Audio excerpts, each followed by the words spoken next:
Hello friends, your रेसिपीजमध्ये तुमच्या मनापासून स्वागत आहे। आज आपण बनवणार आहोत मटकीचे धिरडं। मटकीचं धिरडं बनवण्यासाठी खूप सोपी आहे।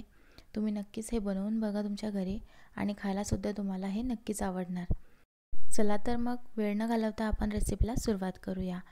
मटकीचं धिरडं बनवण्यासाठी सर्वात आधी आपल्याला लागणारा इन्ग्रेडियंट आहे अर्धा कप रवा।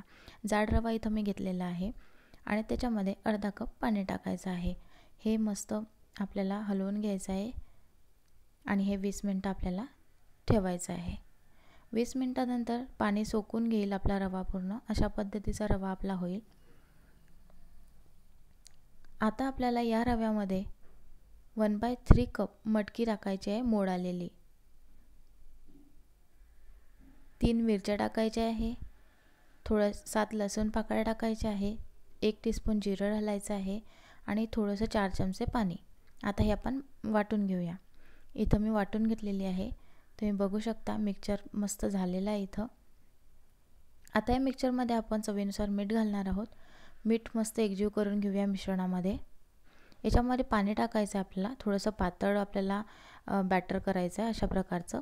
आता आपण तवा घेऊया, तव्यावरती तेल घालून छान तेल स्प्रेड करून घेऊया। तवा आपल्याला छान गरम होऊ द्यायचा आहे। तवा गरम झाला की त्याच्यावरती आपल्याला बॅटर टाकायचं आहे। जसं मी टाकते आहे तशा प्रकारचं बॅटर आपल्याला इथं स्प्रेड करायचं आहे। डोसा तुम्ही याला आपण डोसा किंवा धिरडं दोन्ही म्हणू शकतो, तर तुम्ही तुमच्याप्रमाणे मोठा तवा असेल तर मोठं घातलं तरी चालेल। कढईला थोडंसं तेल सोडायचं, एका साईडने झालं की उलट करून दुसऱ्या साईडने शेकून घ्यायचं। इथं दुसऱ्या साईडने तयार आहे आणि आपलं मटकीचं धिरडं तयार आहे।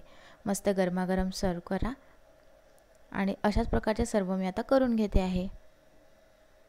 तर इथं आपलं मटकीचं धिरडं तयार आहे। तुम्ही बघू शकता खूप जाळीदार झालेलं आहे मस्त आणि खूप मस्त लागते खाण्यासाठी।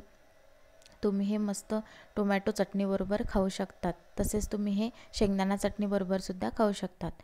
व्हिडिओ आवडल्यास व्हिडिओला लाईक करा आणि चॅनलला सबस्क्राईब करा।